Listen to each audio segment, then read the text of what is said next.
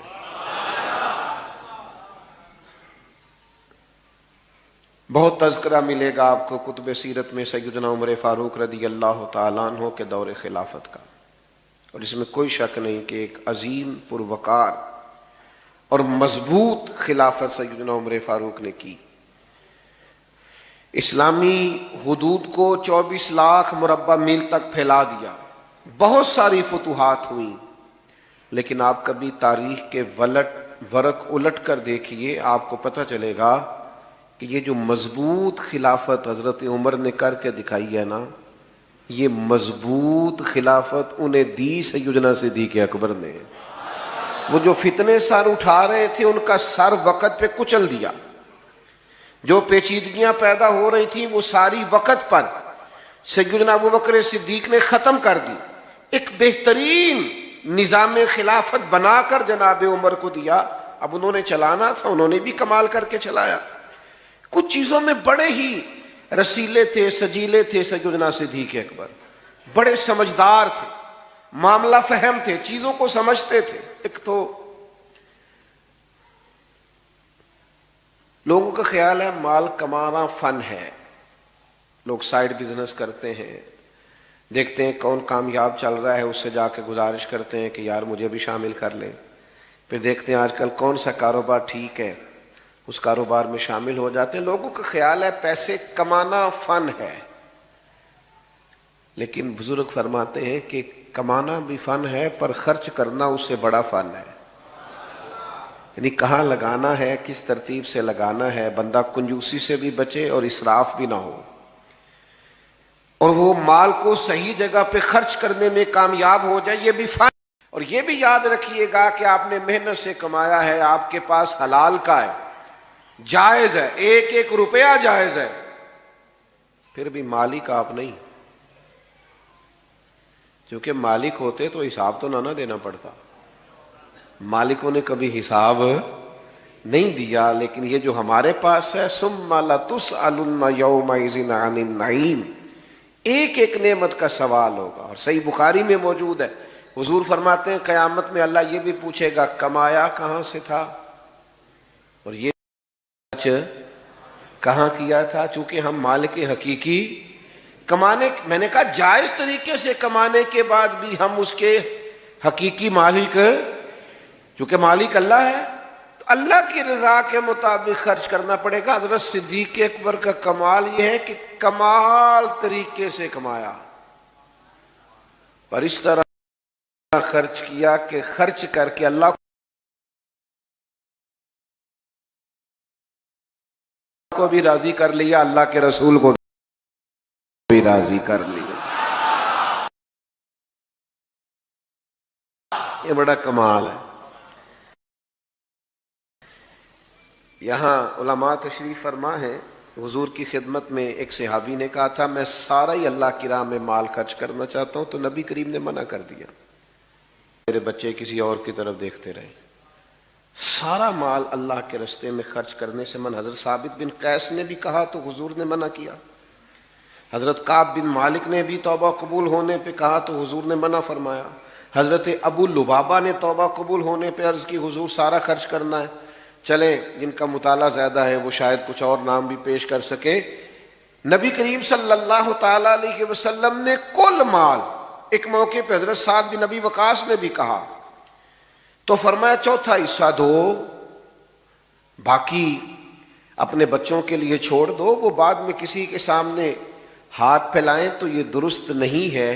حضور سارا قبول نہیں فرماتے، منع فرما دیتے، قربان جائیں، یہ صدیق اکبر ہے، یہ اس طرح سے سارا لائے ہیں کہ کپڑے بھی اتار کے لے آئے، یہ سارا ہی لے آئے۔ باقیوں کے لیے قاعدہ یہ تھا کہ آپ چوتھا حصہ لائیے، 3 حصے گھر میں رکھیے، سارا نہ لائیے، قبول نہیں کیا جائے گا۔ لیکن یہ صدیق اکبر ہیں، لائے بھی سارا ہے، قبول بھی سارا ہی ہو گیا ہے۔ لٹایا راہ حق میں گھر کئی بار، 1-2 بار نہیں، لٹایا راہ حق میں گھر کئی بار، اس محبت سے کہ لٹ لٹ کر حسن گھر بن گیا صدیق اکبر کا۔ کئی ہزار دینار تھے گھر میں پڑے ہوئے،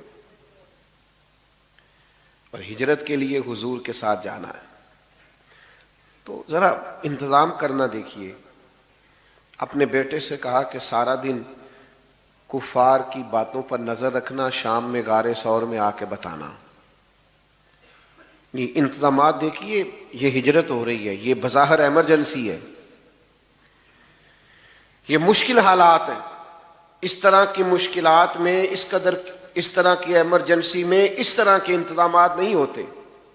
بیٹے سے کہا سارا دن خبر رکھنا اور رات کو آ کے غور ثور میں اطلاع دینا۔ غلام سے کہا کہ سارا دن بکریاں سائیڈوں پہ چرانا، شام ہو جائے تو ذرا غار کے قریب لے آنا، حضور کو تازہ دودھ ملنا چاہیے۔ بیٹی سے کہا کہ بیٹا شام ہو جائے، حاجی نا وہ چلے جاتے ہیں، کئی انتظامات کرتے ہیں، صبح 2-3 پانی کی بوتلیں ساتھ لیں اور ذرا جلدی جلدی گئے دھوپ نکلنے سے پہلے، اور جب غار ثور سے واپس آتے ہیں تو پھر وہ اپنی کرامات بھی سناتے ہیں کہ میں پہنچ گیا اور میں اتنے منٹ میں گیا اور میں اتنی جلدی۔ چلے اچھی بات ہے، آپ سنائیے، کوئی حرج نہیں۔ حالانکہ اب رستے بھی بن گئے اور رستے میں 2-4 جگہ سستانے کا بندوبست بھی ہے، کھانے پینے کا انتظام بھی ہے، آپ جا بھی رہے ہیں، آ بھی رہے ہیں۔ اس خاتون کا اندازہ کرتے ہیں جو رات کو جاتی تھی، لوگ سو جاتے جاتی تھی، اور اس طرح جاتی تھی کہ رستہ بھی نہیں تھا۔ حضرت اسماء بنت ابی بکر صدیق، والد کا حکم ہے کہ تازہ کھانا محبوب کو پہنچانا ہے۔ یہ بندوبست دیکھیے، کئی ہزار دینار گھر میں موجود تھے جب ہجرت کے لیے جا رہے تھے، وہ سارے ساتھ لے لیے۔ لٹایا راہ حق میں گھر کئی بار، وہ سارے لے لیے۔ اور والد نابینا ہے، جناب اسماء سے کہا کہ چھوٹے چھوٹے روڑے ڈال کے اوپر اس کے بوریا ڈال دینا، اور اگر والد پوچھے زیادہ پیسے تو نہیں لے گئے تو ان کا ہاتھ لگوا دینا، انہیں محسوس ہو کہ رقم یہی ہے۔ گھر کیا چھوڑ کے آئے ہو؟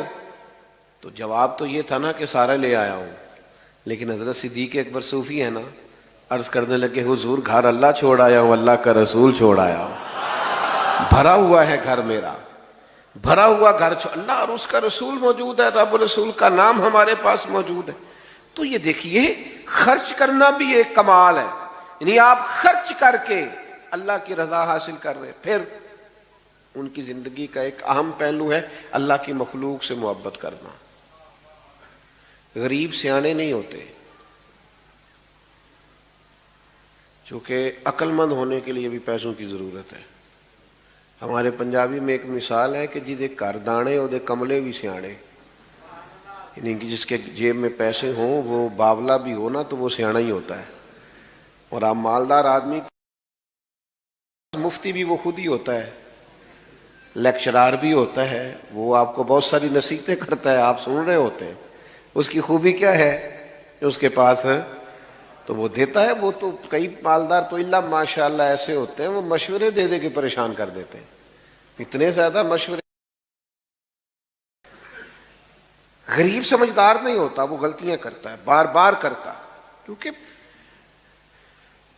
میری غربت نے کیا مجھ کو زمانے میں بدنام، وہ تیری دولت ہے جس نے تیرے سے بھی دولت بھی۔ غریب بہت ساری کمزوریاں کمیاں دکھاتا ہے۔ حضرت عبداللہ ابن مسعود، غالباً حضرت ابو مسعود انصاری رضی اللہ تعالیٰ عنہ سے آدمی ہیں، انہوں نے عرض کیا تھا حضور میں اپنے غلام کو کتنا کو معاف کروں ایک دن میں؟ تو محبوب نے فرمایا 70 دفعہ تو معاف کرنا چاہیے ایک دن میں۔ بڑا مشکل کام ہے، 7 دفعہ نہیں معافی دیتے لوگ۔ یہ کہ مخلوق سے پیار، اللہ کے بندوں سے محبت، یعنی انہیں پتا چلا کہ حضرت بلال حبشی رضی اللہ تعالیٰ عنہ کو تکلیف دی جا رہی، عجیب معاملہ تھا کہ ایک غلام کو آزاد کرنا اور اس طرح سے مہنگے داموں خریدنا اور آزاد کرنا، یہ بڑا انوکھا کام تھا۔ آپ قرآن مجید کا 30واں پارہ پڑھیے، کچھ لوگوں نے تو یہ کہنا شروع کر دیا تھا کہ ابو بکر صدیق پر کوئی احسان لگتا ہے بلال حبشی کا، ورنہ اتنے بڑے پیسے مفسرین نے لکھا ہے، لوگوں نے کہنا شروع کر دیا کہ اتنے سارے پیسے خرچ کر کے غلام کو آزاد کرانا سمجھ میں نہیں آتا، لگتا ہے ان پر کوئی احسان ہے۔ تو اللہ نے قرآن مجید میں فرمایا کوئی احسان نہیں، وہ تو رب کی رضا چاہتے ہیں۔ بھائی مخلوق سے محبت محض اللہ کی رضا کے لیے، محض اللہ کی رضا کے لیے۔ آپ کے والد نے آپ سے کہا بھی، اور صرف حضرت بلال حبشی کو نہیں خریدا، کئی غلاموں کو خریدا، والد نے کہا بھی کہ بلال آپ کچھ ایسے لوگوں کو خریدیں جو بعد میں آپ کا احسان مانتے ہوئے آپ کے کام بھی آئیں۔ تو حضرت صدیق اکبر نے کہا میں جو کر رہا ہوں رب کی رضا کے لیے کر رہا ہوں۔ اور اس پر تھوڑی معنویت پیدا کی زندگی میں، معنویت، یعنی 3 دن ہوئے تھے حضرت صدیق اکبر کے وصال کو۔ حضرت عمر فاروق رضی اللہ تعالیٰ عنہ امیر المومنین بنے، تو حضرت عمر فرماتے ہیں 3 دن ہوئے تھے ابھی ان کے وصال کو، تو 2-3 بچیاں چھوٹی چھوٹی روتی ہوئی آئیں اور مجھ سے آن کر کے کہنے لگی کہ آپ خلیفہ بنے ہیں۔ میں نے کہا ہاں میری ڈیوٹی لگی ہے۔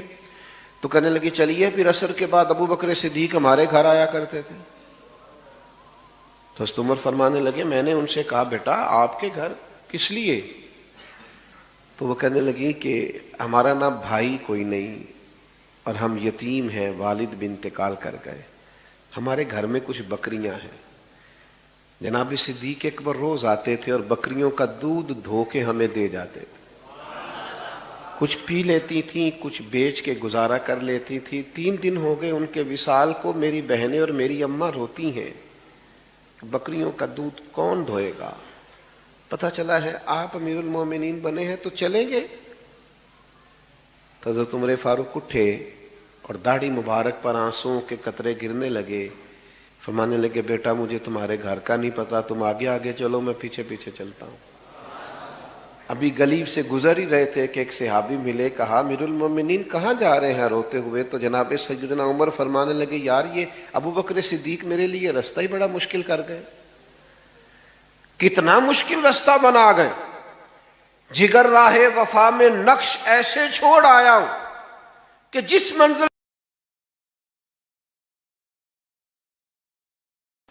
دیکھیے نا کس ترتیب سے مخلوق خدا کا پیار ہے کہ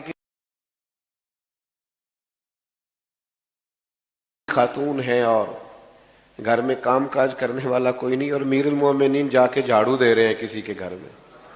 لوگوں کو آج ملتا ہی نہیں کہ بھلا ہم خدمت کریں تو کہاں سے شروع کریں، وہ جھاڑو دے رہے ہیں، برتن دھو رہے ہیں، پانی بھر کے لا رہے ہیں، خدمت کر رہے ہیں۔ او بھائیو ان لوگوں سے رستے پوچھو، اپنے لیے اہداف کا تعین کرو۔ یہ کشادہ رستے دے رہے ہیں، غیر مبہم اور واضح رستے دے رہے ہیں، ہمیں بتا رہے ہیں کہ اس طرح کر کے آنا اللہ راضی ہو جائے گا، یہ رستہ ہے اس کے قرب کے پانے کا۔ لیکن اگر مزاج اس طرح کا ہوگا تو پھر بات آگے بڑھے گی۔ اگر طبیعت اس طرح کی ہو، کچھ لوگ ایسے ہوتے ہیں جو نیکی اور تقوی کا مزاج بنا لیتے ہیں، وہ کبھی کبھی نیکی نہیں کرتے، نیکی ان کے مزاج کا حصہ ہوتی ہے اور بڑی سہولت سے ان سے نیکی ہوتی ہے، مزاج کے نیک ہوتے ہیں۔ ہمارے ہاں تو لوگ خود ہی طے کر لیتے ہیں جی نہیں میں دنیا دار ہوں۔ حضرت میں کیسے آپ کو بتاؤں، ہم دنیا دار لوگ ہیں۔ تو میں نے کہا دین میں تو کوئی دنیا داری نہیں، رزق حلال کمانا تو دین ہے۔ سچا تاجر تو قیامت کے دن نبیوں کے ساتھ ہوگا۔ آپ نے کس کو دنیا بنا لیا ہے؟ ہاں آپ بددیانتی نہ کیجیے، یہ دنیا داری ہے، جھوٹ نہ بولیے، یہ دنیا داری ہے، دھوکہ نہ دیجیے۔ یہ وہ چیزیں ہیں جو دنیا داری کے عرف میں آج کل غلط طریقہ اختیار کر کے کسی چیز کا حصول کرنا، یہ تو دنیا داری ہے۔ لیکن آپ سراپا نیکی بنیے، مزاج نیکی والا ہو، طبیعت نیکی والی ہو۔ نیکیاں تو ہر روز انسان کے پاس موجود ہوتی ہیں، دین نے تو ہر وقت خیر کرنے کا کہا ہے، نیکیوں میں ایک دوسرے سے سبقت لے جانے کا کہا ہے۔ مزاج نیکی کا ہو، طبیعت نیکی کی ہو، ارادہ نیکی کا ہو، حسن نیت کے ساتھ انسان آگے بڑھنا چاہتا ہو تو اس لیکن اگر ارادہ نہیں ہے، تو پھر ٹھیک ہے، لوگوں نے بعض نیکیاں بعض چیزیں اپنے حساب سے طے کر لی ہیں، وہ اپنے حساب سے نیکی کرتے رہتے ہیں، اپنی ترتیب کے حساب سے چلتے ہیں، ٹھیک ہے، آپ کیجئے اس کام کو، کوئی منع نہیں کرتا۔ اور بعض ایسی چیزوں کو بھی لوگ نیکی بناتے ہیں جس کو ترجیحاً بعد میں ہونا چاہیے تھا، اور ترجیح فرائض کو واجبات کو دینا چاہیے تھی۔ اپنے حساب سے لوگ نیکیوں کو طے کرتے ہیں، لیکن جن کا مزاج پرہیزگاری والا ہونا، یعنی حضور نے فرمایا، یہ دیکھیے گا ذرا، فرمایا جنازے میں شرکت کس کس نے کی ہے؟ تو حضرت صدیق اکبر عرض کرنے لگے، حضور آپ نے پوچھا ہے تو بتا دیتا ہوں، میں آج جنازے میں گیا تھا۔ بھئی آج مسکین کو کھانا کس کس نے کھلایا؟ یا رسول اللہ یہ توفیق بھی اللہ نے مجھے عطا کی ہے۔ حضور نے پوچھا آج نفلی روزہ کس کس نے رکھا ہے؟ تو حضرت صدیق اکبر عرض کرنے لگے، حضور آپ کے غلام کو اللہ نے توفیق عطا فرمائی۔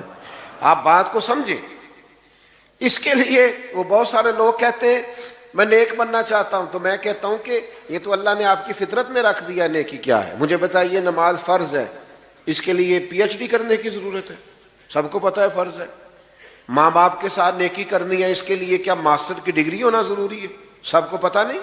حلال حرام کی طبیعت تو تمیز تو انسان کے مزاج میں ہوتی ہے، اس کے لیے آپ کا ایم فل کا اسکالر ہونا ضروری نہیں۔ آپ کو پتہ ہے میں جاب کر رہا ہوں، اس میں یہ چیز میرے لیے حلال ہے اور یہ میرے لیے پتہ ہوتا ہے کہ نہیں ہوتا؟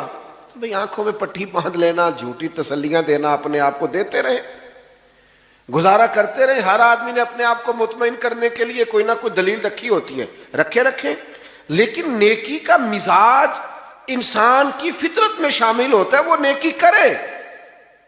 یا رسول اللہ میں نے نفلی روزہ بھی رکھا ہے، مسکین کو کھانا ہے، جنازہ بھی پڑھا ہے۔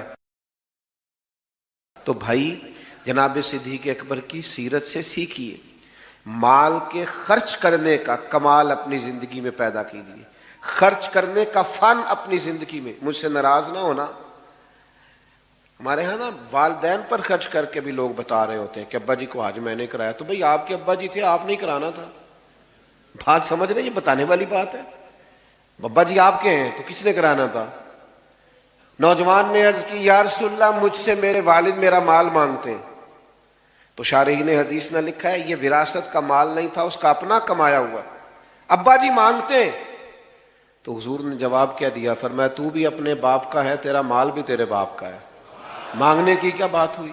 تو خرچ کرنے کا فن زندگی میں سیکھیے کہ اگر آپ تھوڑا سا خرچ کر کے ماں باپ کو راضی کر سکتے ہیں، آپ اللہ کی مخلوق کی خدمت کر سکتے ہیں، تو اس فن کو سیکھیے، اس پر عمل کیجیے۔ اور دوسرا میرے عزیز، مخلوق خدا سے خدمت کیجیے تو اللہ کی رضا کے لیے۔ بندوں کے شکریہ کا مزاج ان کے لیے تو ظاہر ہے اور طرح کا لوگوں کا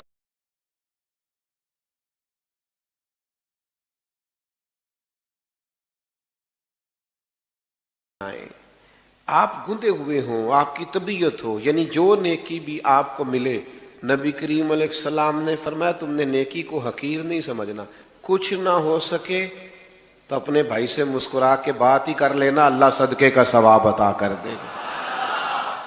نیکیاں اکٹھی کرتے رہو۔ تو صحابہ کی زندگیاں کشادہ رستوں کا پتہ دیتی ہیں، صاف ستھرے رستوں کا تعین ہے۔ یہ جو لوگ کہتے ہیں نا کہ ہم کدھر جائیں اور کس طرح چلیں، تو بھائی ادھر آؤ اور اس طرح چلو، جو رستہ ان لوگوں کا ہے، تیرے غلاموں کا نجات، تو کیا بھٹک سکے جو یہ سراغ لے کے چلے، اس رستے پہ چلیے، صحابہ اور اہل بیت کے طریقوں پر عمل کیجئے۔ اور ایک بات ہمیشہ اپنے ذہن میں رکھیے کہ ہمیں ان سے سیکھنا ہے، ان کی ڈگریاں نہیں چیک کرنی۔ نہیں سمجھ آئی مسئلے کی؟ ٹیچر آیا نا کلاس میں پڑھانے کے لیے، بات ختم کرنے لگا تھا تو ایک بات ذہن میں آ گئی، میں نے کہا کر دوں۔ ٹیچر آئے نا، چلیں آپ سمجھ لیں کہ فرسٹ ایئر کی کلاس بیٹھی تھی، تو ٹیچر نے آ کے کہا اردو کی کتابیں نکالیے۔ تو اردو کے ٹیچر آئے تو اب ایک صاحب اٹھ کے پوچھیں ان سے کہ سر آپ پڑھانے کے لیے آئے ہیں تو آپ ایم اے اردو ہیں، اور اگر آپ ایم اے ہیں تو پھر آپ یہ بتائیے کہ ایم فل کیا ہوا ہے آپ نے، اور اگر آپ نے ایم فل کیا ہوا ہے تو یہ بتائیے آپ میرٹ پہ ہیں کہ سفارش؟ میرا خیال ہے ٹیچر ہاتھ باندھ کے سوالوں کے جواب دے گا۔ دے گا؟ وہ کہے گا تو نکلنا کلاس سے پہلے باہر۔ اللہ کے بندے، یہ مجھ سے پرنسپل سوال کرے، تیرا حق نہیں بنتا۔ بات کی سمجھ آ رہی ہے؟